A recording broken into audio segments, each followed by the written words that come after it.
Shalom, Bapak Ibu Saudara. Kita meneruskan studi kita, kristalisasi, masih di kitab Yeremia, dan kita mengambil tema mengenal Tuhan. Ini dari pasal 8 sampai 9 kita baca. Tentu tidak semua ya. Barangkali saya perlu mengulang dulu sedikit latar belakang sejarahnya, bagaimana ini kitab ini dan suara kenabian Yeremia ini, yaitu bahwa kerajaan Israel itu pada waktu tentu sudah dibuang tahun 722 sebelum Masehi, sudah dibuang ke Asyur 10 suku, dan mereka tidak kembali, tersebar kemana-mana. Dan kerajaan Yehuda yang selatan itu, kerajaan keturunan Daud, itu dalam kondisi yang sebenarnya sudah tinggal pembuangan aja.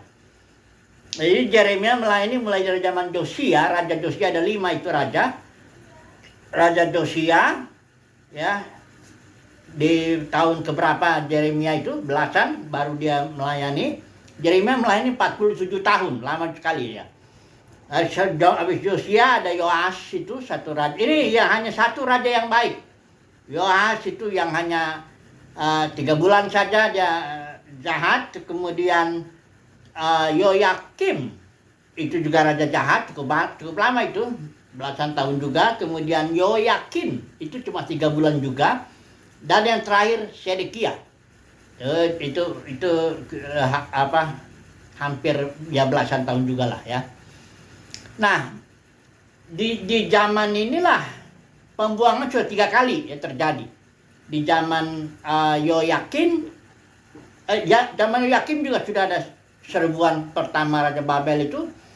Kemudian bahkan Yoyakin dibuang ke Babel. Kemudian Zedekia runtuh kerajaan itu. Ya, Zedekia ini runtuh dalam arti seluruh bait itu. Nebukadnezar raja itu ada panglimanya Nebuzaradan itu. Hancurkan itu bait suci, hancurkan rumah-rumah istana, hancurkan rumah-rumah pembesar, pemukanya, juga menghancurkan tembok. Jadi betul-betul Yerusalem runtuh lah ya. Dan kerajaan Yehuda dibuang ke Babel. Jadi kira-kira Yeremia ini melayani terus, dia menasihati, bersuara supaya rancangan Tuhan yang memang disiplin Tuhan itu untuk membuang itu ya dibatalkan begitu ya. Nah, tapi memang sudah nggak mau mendengar masalahnya.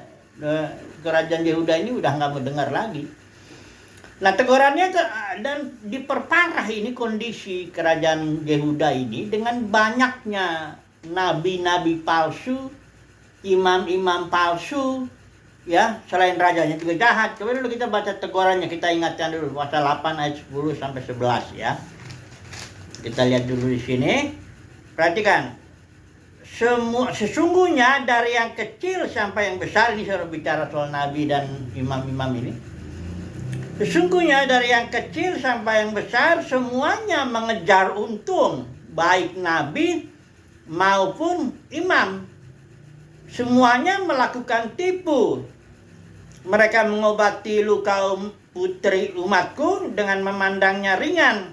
Katanya damai sejahtera. Tetapi tidak ada damai sejahtera. Emang ini ciri daripada nabi palsu, imam palsu, pengajar palsu. Semuanya itu bicara damai sejahtera. Sehingga padahal kondisinya tidak damai sejahtera. Kondisinya justru Tuhan sedang merancang penghakiman kepada umat Tuhan. Tapi ya bagaimana karena dibilang damai sejahtera, nggak bertobat, itu persoalannya. Nah, tapi ditambah lebih parah lagi, umat Tuhan pun suka yang begitu. Coba dulu kalau kita lihat di sini nih, perhatikan ini, pasal 5 ayat 31, sudah kita baca ini. Para nabi bernubuat palsu dan para imam mengajar dengan sewenang-wenang, dan umatku menyukai yang demikian. Persis dalam kondisi dunia kekristenan ini, sudah dinubuatkan Paulus itu di 2 Timotius 3 itu kan, bahwa pada akhir zaman ada masa yang sulit. Saya yakin masa kita inilah suatu masa yang sulit. Dalam arti orang mencintai uang. Maksudnya itu nubuat itu bukan untuk dunia secara umum ya. Coba dulu supaya kita langsung terapkan aja dulu ini ya. Kondisi daripada Israel ini yang terancam penghakiman, saya merasa itu sama, mendekati lah ya.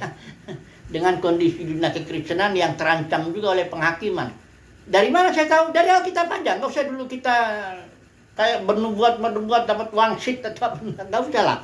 Ada kok tertulis sudah jelas ya. Nggak usah kita mencari-cari yang enggak gitu. Jadi ngomong yang enggak. Nubuat ya, padahal hanya tipu rekaan sendiri aja ya.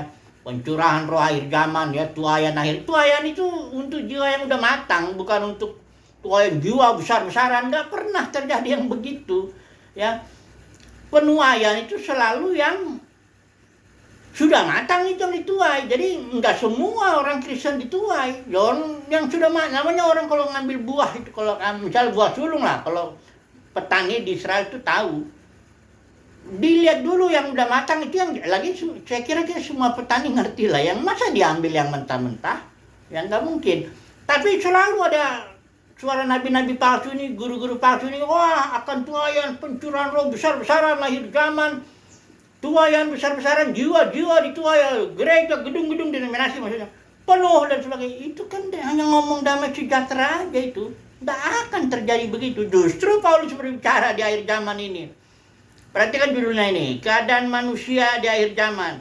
Pada hari terakhir akan datang masa yang sukar ya. Mereka menjadi hamba uang. Perhatikan saudara, khotbah dalam kekristenan itu banyak juga UUD itu. Ngomong-ngomong ujung-ujungnya perpuluhan, buah sulung, duit aja ya. Bukan cuma itu, teologinya juga sudah merajalela juga, teologi sukses atau prosperity teaching atau apapun saudara mau menyebutnya.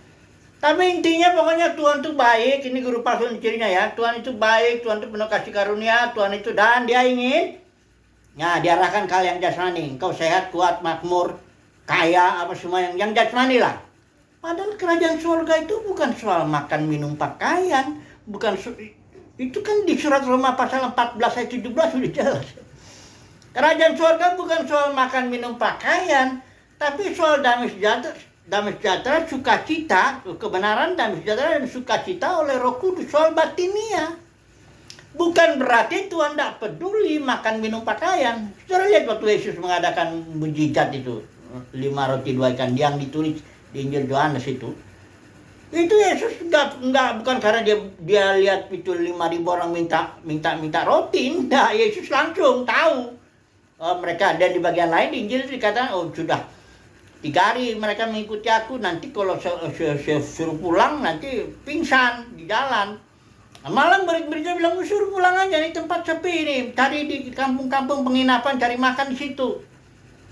Tapi Yesus nggak pikir gitu, karena Yesus itu sangat memperhatikan roti jasmani daripada orang banyak yang mengikuti dia pada waktu itu. Ya, Yesus bilang kamu harus kasih makan mereka, gitu. Kalau enggak nanti jangan suruh pulang begitu. Jangan kayak khotbah minta duit, udah gitu suruh pulang itu orang. Enggak, ada janda-janda, orang miskin, anak yatim dan sebagainya. Benar-benar miskin dalam arti susah makan gitu loh ya. Yesus tuh peduli sekali dengan makanan jasmani ya. Tapi dia nggak suka kalau orang itu datang kepadanya, karena besoknya itu dalam Injil Yohanes itu pasal 5 atau pasal 6 itu, orang banyak cari Yesus lagi. Yesus bilang, kamu cari aku karena kamu makan roti dan kenyang. Yesus bilang, bekerja bukan untuk makanan jasmani.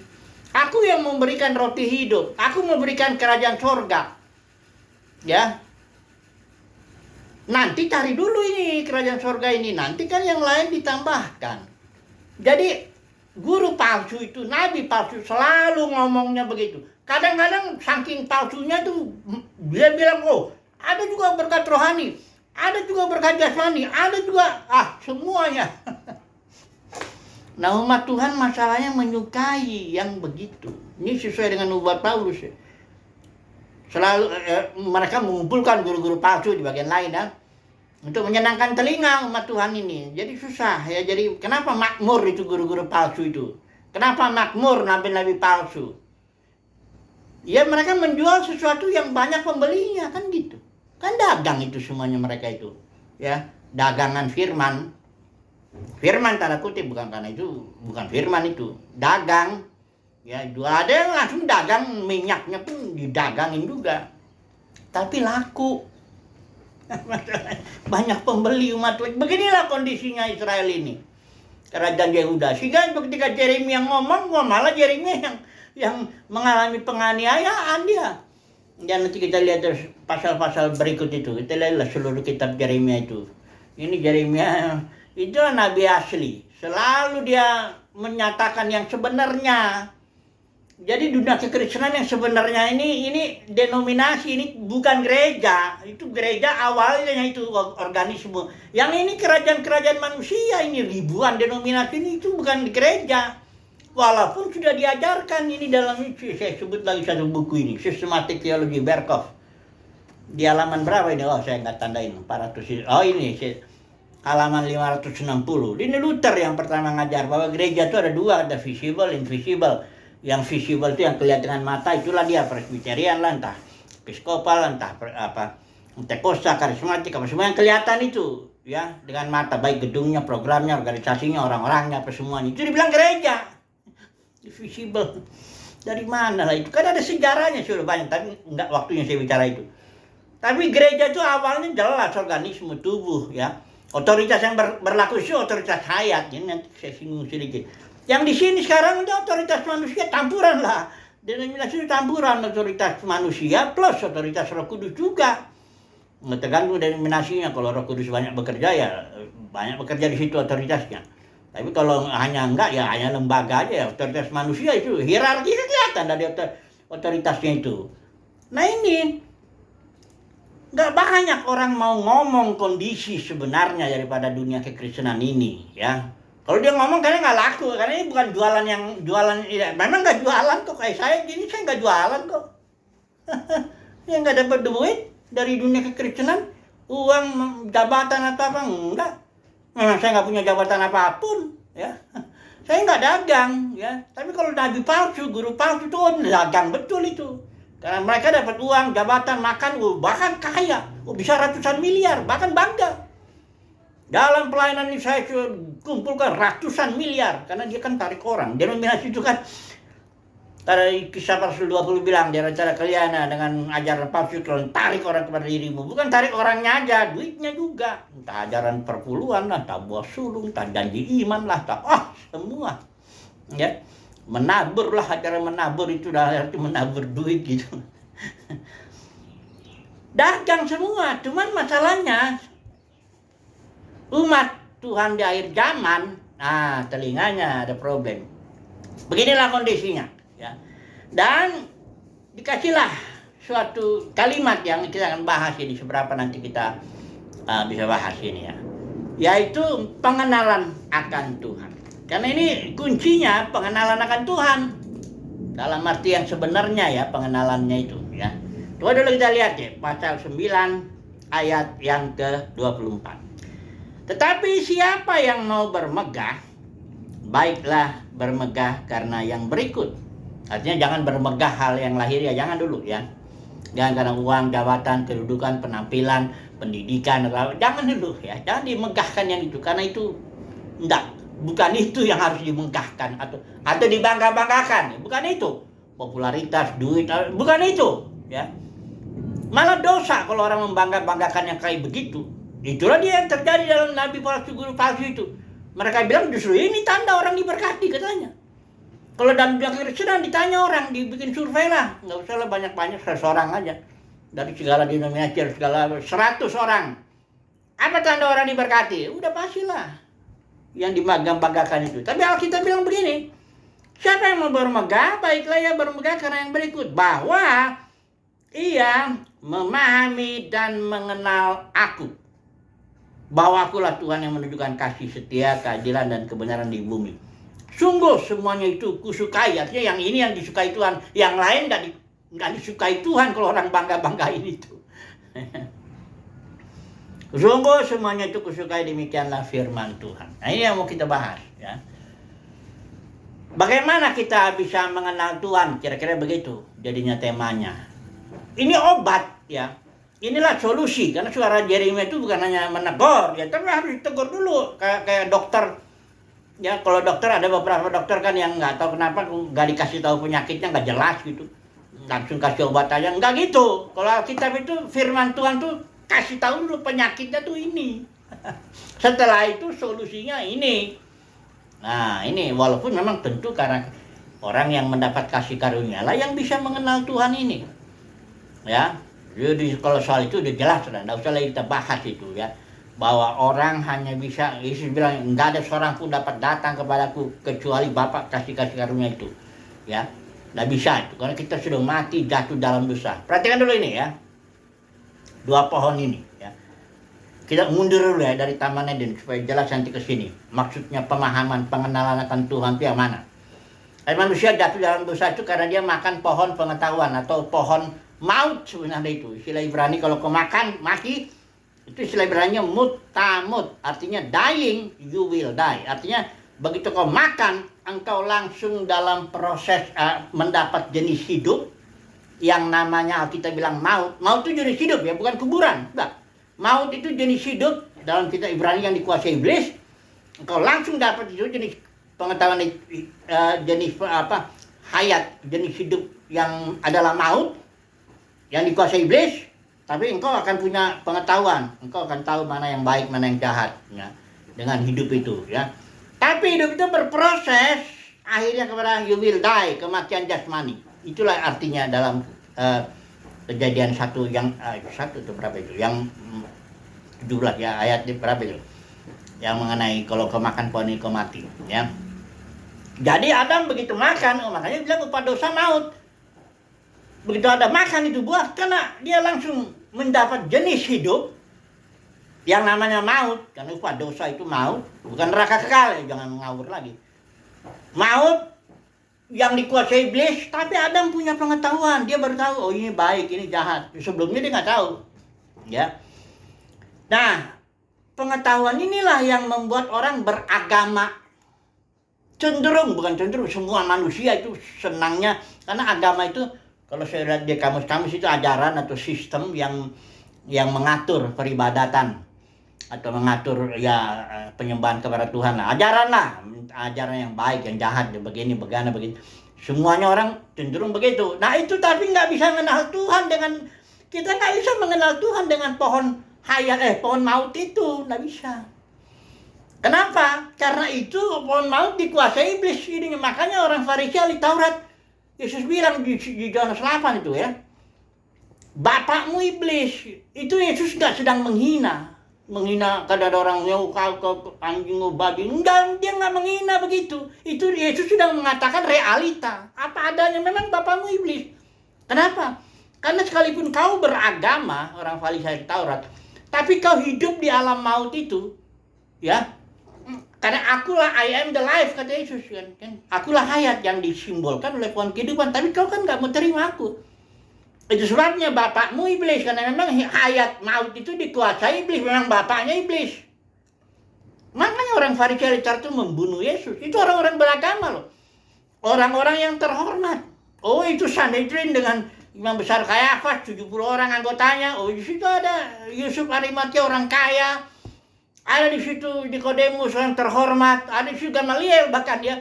Tapi bayangkanlah Gamaliel itu anak didiknya namanya Saulus tuh. Membunuh gereja kan, emang bapaknya iblis kok. Ya wajar lah ya, karena iblis itu pembunuh, gelarnya itu membunuh dan pendusta. Nah, nggak mungkin orang mengenal Tuhan walaupun dia beragama. Jadi jangan pikir kalau orang beragama tuh agama Kristen termasuk. Nah ini masalahnya gereja yang tadinya organisme dengan otoritas hayat yang berkarya di situ. Istilah Roh Kudus yang saya udah bilang 70 kali muncul dalam 28 pasal. Betul-betul Tuhan Yesus yang mengatur gereja itu.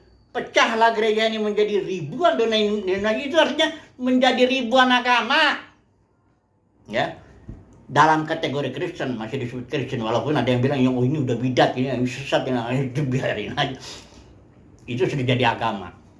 Apa itu agama? Sudah menjadi ajaran ya, masing-masing tergantung denominasinya, tergantung alirannya, tergantung teologinya, ajarannya itu.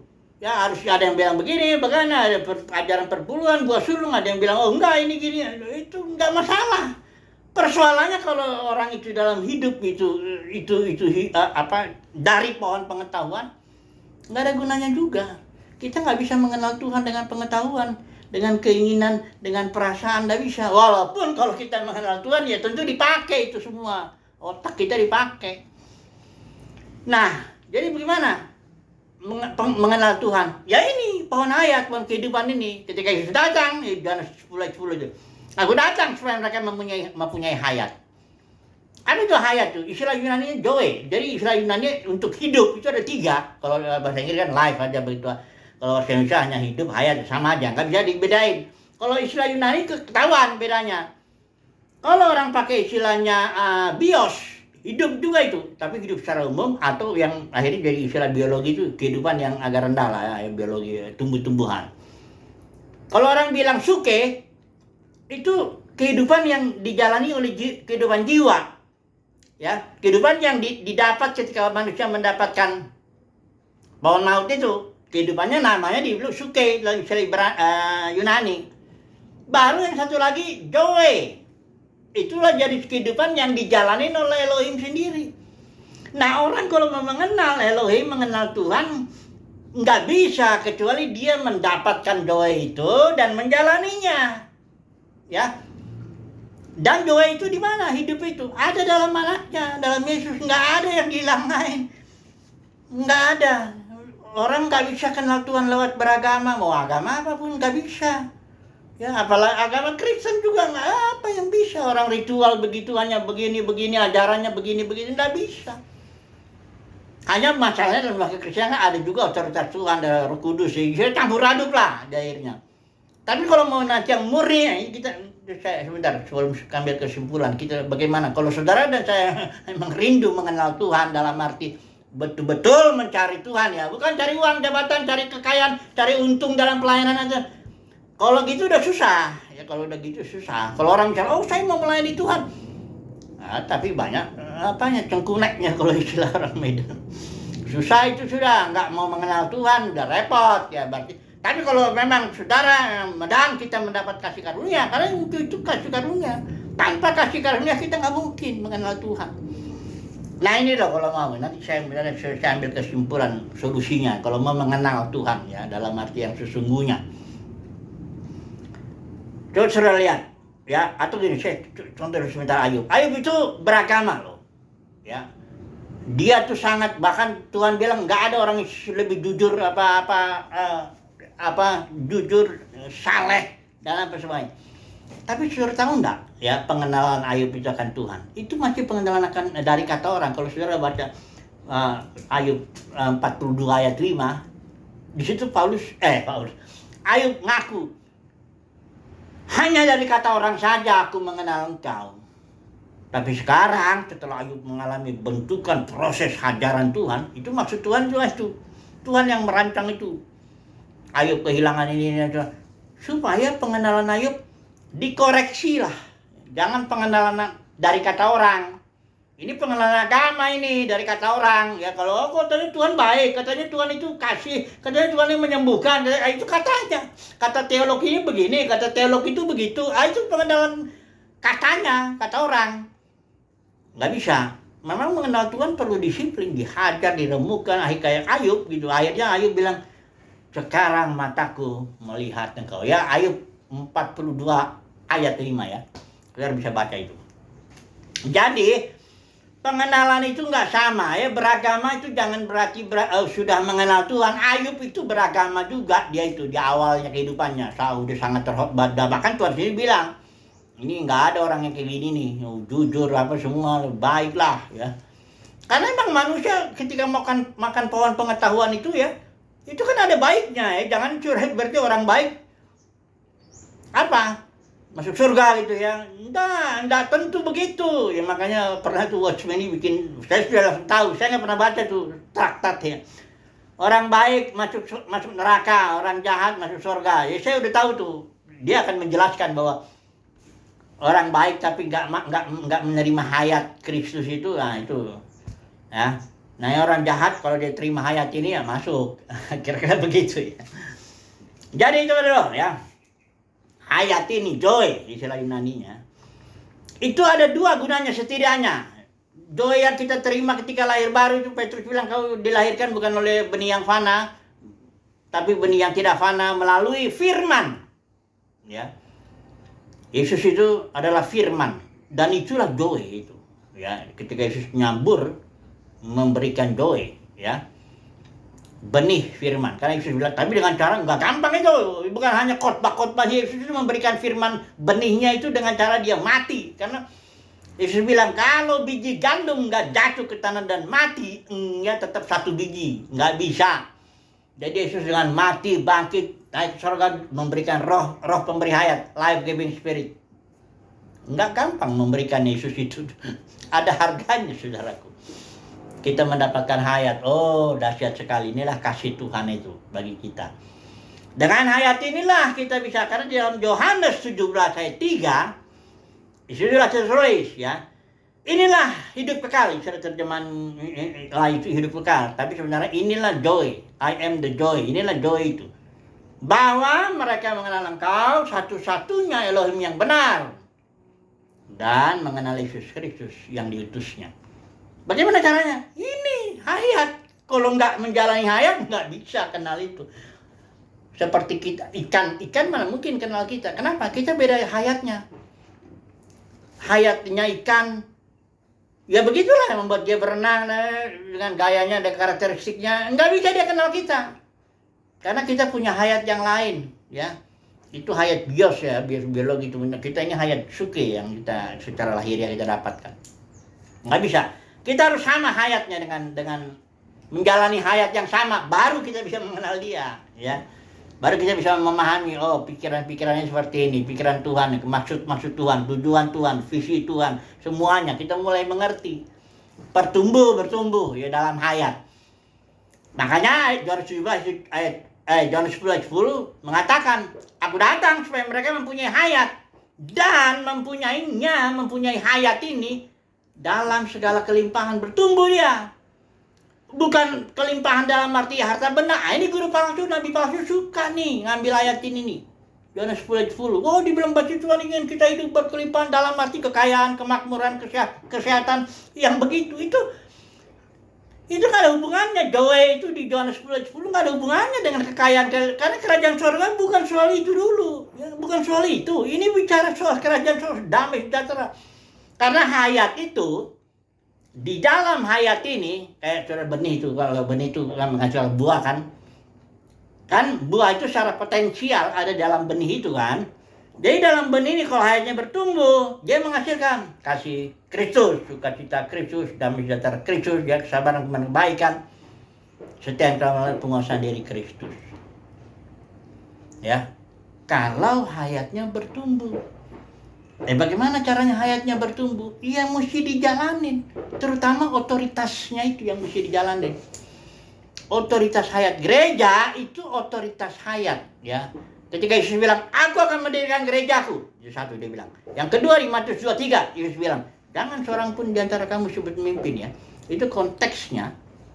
Matius 23 itu dari ayat 1-nya, ayat 1-2 itu bicara soal kursi Musa. Yesus bicara 2 kali.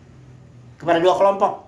Pertama kepada orang banyak, Yesus bilang, engkau ikutin ya para ahli Taurat, orang Farisi, karena mereka sudah menduduki kursi Musa. Artinya mereka sudah punya otoritas. Ya, engkau nggak boleh berontak. Yesus juga nggak ngajarin orang berontak, ya. Tunduk ya, ikutin dia perkataannya, tapi jangan kelakuannya. Kalau memang mereka cuma ngomong doang, omdo ya, ngomong doang, nggak melakukan. Tapi jangan berontak ya. Tapi ketika ayat 8, Yesus bicara kepada muridnya. Kepada murid yang Yesus bilang, aku mau mendirikan gerejaku lain. Otoritasnya, bukan otoritas kursi Musa. Yesus bilang, dia bilang begini, jangan seorang pun dari kamu memimpin ya. Aku pemimpinmu. Jangan seorang pun disebut rabi, pengajar. Aku pengajarmu. Jangan disebut bapak. Nggak ada itu. Jabatan-jabatan apapun juga nggak ada. Gereja adalah organisme dan otoritasnya otoritas hayat yang berasal dari pohon itu. Nah kalau denominasi otoritasnya campuran ini. Ada Roh Kudusnya, ya ada. Ya. Tapi yang berlaku kan itu, strukturnya kan nggak kebal sidang atau sinodenya begini, nah, kan kelihatan tuh dari garis komando itu, kalau organisasi kan. Saya juga ngambil S2-nya waktu itu tentang leadership. Jadi saya belajar itu, ya, manajemen yang baik, yang lama maupun yang klasik itu, maupun manajemen ya, human relationship yang dimulai dari Dale Carnegie itu, dan manajemen yang sekarang berbagai banyak manajemen. Jadi saya ngerti lah dari mana itu datangnya itu otoritas memimpin, bukan otoritas. Padahal Yesus bilang di Matius 11, jangan seorang pun di antara kamu memimpin. Gereja nggak boleh diorganisasikan kayak gitu. Gereja nggak boleh masuk hierarki sistem pemerintahan manusia, nggak boleh masuk dalam gereja. Itu berarti bukan gereja lagi, itu sudah kerajaan manusiawi. Bukan berarti roh Tuhan nggak bekerja di situ, bekerja roh Tuhan. Ya, walaupun sudah digeser itulah kebaikan, tapi nanti di hari penghakiman Yesus sudah serang. Disitulah Matius 7 ayat 21 23, di situ dia terus terang. Ya, mengatakan ini hambaku, ini bukan nambah mamon ini. Oh, ini senang dengan uang jabatan ini. Oh, ini ngajarnya udah ini. Nggak bisa. Disitulah Yesus terus terang. Oke lah. Terus kita ambil kesimpulan. Jadi bagaimana dong mengenal Tuhan dalam kondisi begini? Kan itu pertanyaannya. Saya mengenal Tuhan, tapi gereja udah pecah begini. Karena mengenal Tuhan itu kita, otoritas itu, ya kita menjalani otoritas hayat. Tapi kan sekarang otoritas hayat sudah dihancurkan begitu. Ya, gereja ini yang, kalau orang yang normal, ya kalau sebelum pecah lah ini ya. Kalau orang mau bertumbuh, dia harus bagian dari tubuh, karena gereja itu kan tubuh. Nggak mungkin dong tangan bisa tumbuh sendiri. Coba lah taruh tangan di meja. Bisa nggak dia tumbuh? Enggak, dia mati malah. Karena hayat Kristus itulah dia di dalam gerejanya. Tapi masalahnya gerejanya udah pecah. Tuh, sekarang saya gimana? Nah, solusi yang saya mendapatkan ini ya udah gini, di rumah aja. Di rumah aja ngapain? Jalankanlah organisme. Kalau di rumah kebetulan kan namanya juga rumah. Bapak, ibu, anak-anak, entah itu anaknya rohani, entah anak yang jasmani, pokoknya anak-anak lah. Kan bicaranya kekeluargaan. Nggak ada bicara program. Kalau di dalam gedung denominasi ini kan udah uang jabatan di situ banyak bicara lah, udahlah ya. Nggak bertumbuh kita, masalah nggak mengenal Tuhan dengan cara itu, enggak. Mau orang melakukan ritual 20 tahun, 30 tahun melakukan ritual, nggak bertumbuh karena bukan itu. Pertumbuhan itu dengan fellowship, koinonia, kalau istilah Rasul Yohanes, koinonia, fellowship. Satu anggota dengan anggota lain saling mengasihi, saling ya ini, komunitas saling, hanya ada di rumah. Kalau di sana itu bukan komunitas saling, itu komunitas satu arah itu, dari atas ke bawah, top down istilahnya. Semua program dari atas diikutin, di sini, ini gerejaku ya semuanya kan gitu. Nggak bisa mengenal Tuhan dengan cara ini.